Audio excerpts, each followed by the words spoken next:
I'm going to be exploring a new type of idea on this channel, which is, what if continents went to war? Now, you may be confused looking at this map. I tried to balance it out on both sides, I guess. Okay, I'll do one change. I'll give Spain to the blue team. I guess the rest will have to be how it is. Now, I know Russia and Turkey ain't fully European, but they touch the European continent, so I'm going to include them. Without further ado, let's get started. First major thing to happen in this war is Russia and Belarus trying to link up their territories here. That's the first thing they'd ever do in a war like this, because they need to connect it up. Now, Transnistria is right there, and they are very weak, but Romanian troops would manage to push them back and keep that going. North Macedonia would get absolutely clapped, and a push into Serbia would be made, and also Montenegro, which would soon fall. France would have a decent time pushing into Catalonia because Catalonia is rebellious. Italy would be able to capture Corsica, and they'd try to push through the mountains. Limited success. Now Germany's going to do Germany things. First of all, Denmark. No more Denmark. No more Denmark. Now they are going to push back down into France. Now I know that this Germany that is doing this is a merely defensive military. We're going to say that they let them be really aggressive in this scenario. So they managed to defeat the Netherlands, and they're about to kick out Belgium. Now I seriously doubt that Belgium would go on the red side, considering that Britain is the reason that Belgium is even alive here in this scenario, because of history. And Iberia, they push out France as Germany and Britain get to the coastline, and they manage to unify a strong front line against France, and France is just not having a good time here. Multiple countries are pushing down on it. The only country that isn't in this war is Switzerland, because they're neutral. Spain and Portugal will push in and try to go over these mountains, which are going to be hard to push over. They managed to do some significant damage to France, and eventually Paris will fall. But France won't surrender in this war. Call me crazy, but now I feel like France would more likely try to fight until the end. Over here, I feel like with the amount of British troops there in France, Ireland could take back Northern Ireland. Iceland will be doing nothing here. Sweden will cut off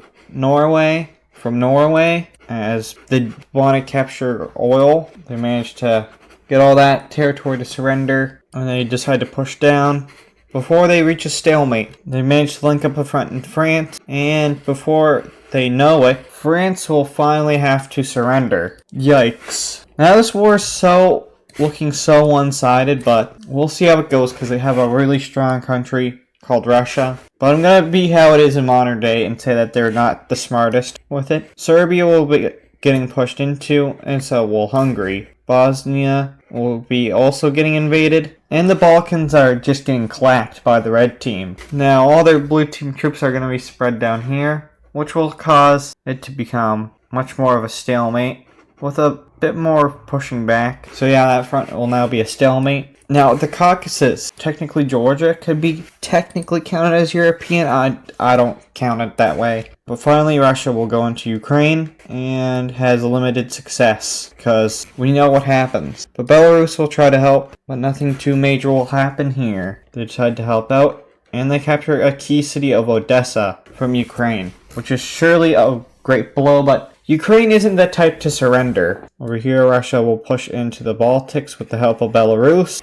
And now Finland will be having some fun. They managed to get a hold of this railway, and all of Karelia will now be under Finnish influence. And they would manage to capture that lake because, hey, they got the railway. They do what they want. Over here, Britain will try to get rid of Ireland. So they'll make a naval landing, but the Irish will manage to hold them off because the Irish are Irish, and that's cool. Over here in Norway, Sweden will push in, and now they are just not having a great time. The siege of Oslo is occurring, and Norway is forced to surrender. Now they just eliminated multiple fronts. Also up here, there isn't anything up here no more for them to fight. So yeah, this is looking more and more like blue team victory is going to be occurring.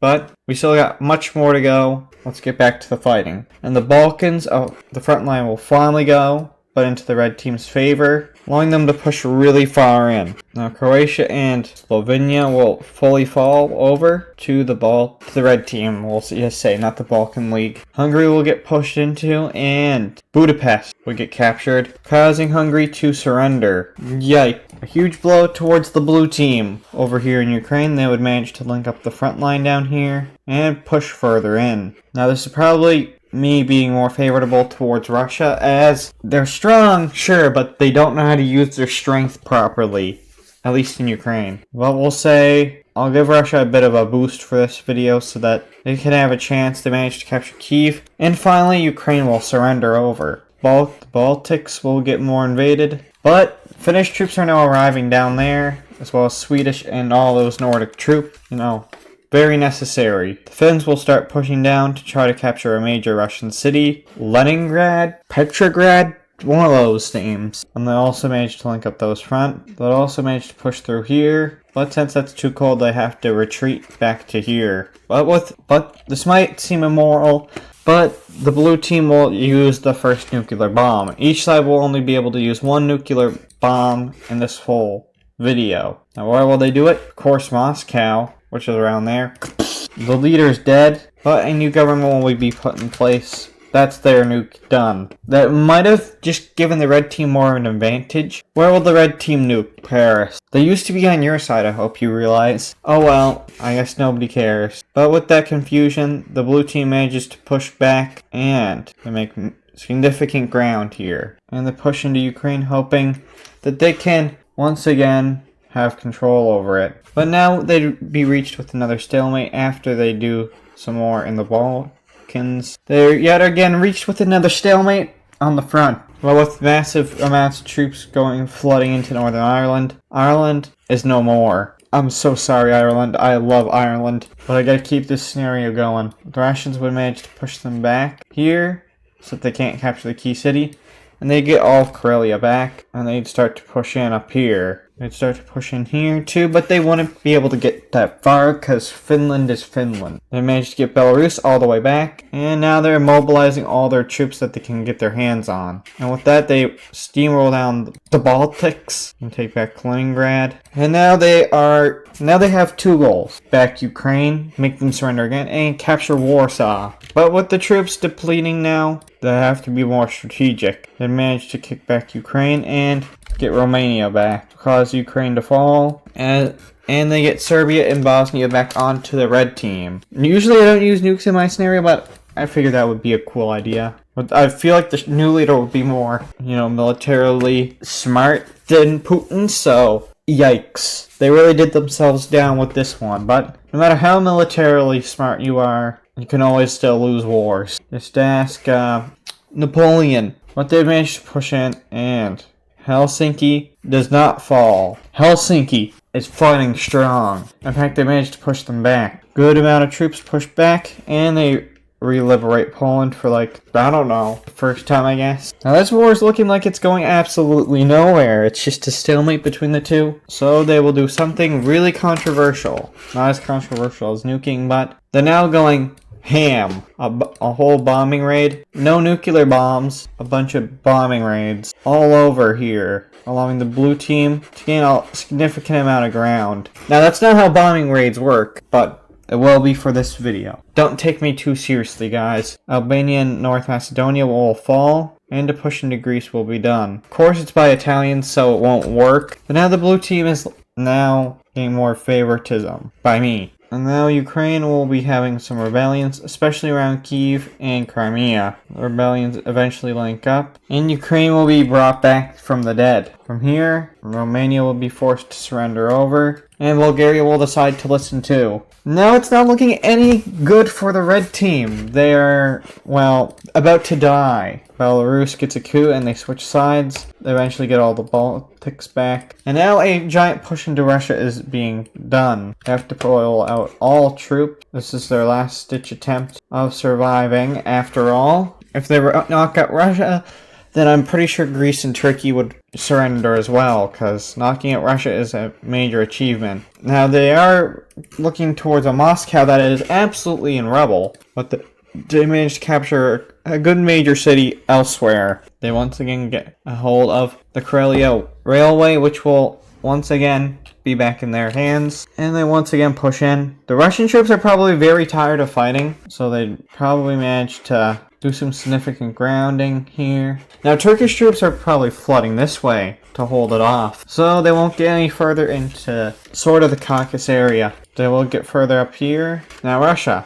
their troops don't want to fight. This is what happened in World War I. You know, people got tired. They don't want to fight no more. Moscow's right there, and they're pushing out. They've surrounded the city. But now we will have the battle for Moscow take place. This is the most detailed battle I will ever have on this channel, I think. They push down and flood through the Kremlin, or the gates of Moscow, on all fronts. That'll be. Now that they pushed in through the first layer, they have to deal with a major surge of troops, which will push out on both sides here, because they want to connect up with their other troops, but their troops are tired, so they get pushed all the way back to the gates of the Kremlin. And now, oh boy, Moscow's falling.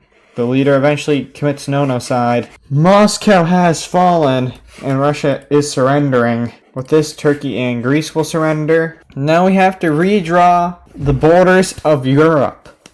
More towards, you know, blue team favoritism. But they can't just have Germany annex everything, or anybody annex just everything. They need to keep it relatively fair. My spam clicking is insane today. And as we see, this is the blue team and the red team. And the red team will be the blue team will be taking land. Correct that. The UK takes all of Ireland back, which is horrible. I don't like that, but they won the war. They get to decide their victory, what they take and stuff. Germany takes some territory from Denmark, but the main bulk of the territory that they want is from France. And they also get some territory and annex all of Luxembourg. Germany is now looking mighty strong. I'll just allow them to annex the Netherlands, because they probably put the most troops into this war. Now, for the other people on the blue team, Italy gets these mountainous areas. They also get Corsica. Spain gets all these territories right here. Britain gets all these territories around here. And France is looking royally screwed over here. The British royalty is having a good time with this. Hungary will take, well, as much as Romania as they can. Romania will actually get something in this. They get to unify with Moldova for this peace treaty. Guess what? Serbia gets to unify with Kosovo, and they get Albania. Boom. Good job, Serbia. Managed to do some impressive things here. Even though Serbia was like dead for most of the war. Poland gets Kaliningrad for their pain and suffering. Belarus gets liberated. And now they decide to take some land from Russia. Probably cut off that oil, and they need to split this between Sweden and Finland. Well, I guess we'll do that first, I guess. And as we can see, Sweden and Finland take some major land from Norway. Not all their territory, though. That would be ridiculous. Now, for punishment onto Russia. Ukraine manages to take significant chunks out of Russia. Here, anything groundbreaking, but since Russia lost, they get territory. That's just how stuff works. Finland gets all of Karelia. Looks like Finland won this war by themselves from the looks of this. As Finland is looking pretty good. I'd be a Finland stan if I were you. They're humongous. And some land goes to Estonia, some land goes to Latvia. Poor Lithuania, doomed to not get any land because they don't have a border with Russia. Other than Kaliningrad, but Poland already got that. So now these are the new borders of Europe. They look decent. People have a lot of issues with this one, but this is the end of this video. If you liked it, make sure to smash that like button. And if you really liked it, then make sure to subscribe, and I'll see you guys in another video. Oh, wait. Thank you for 200 subscribers. We passed that now. Anyways, goodbye.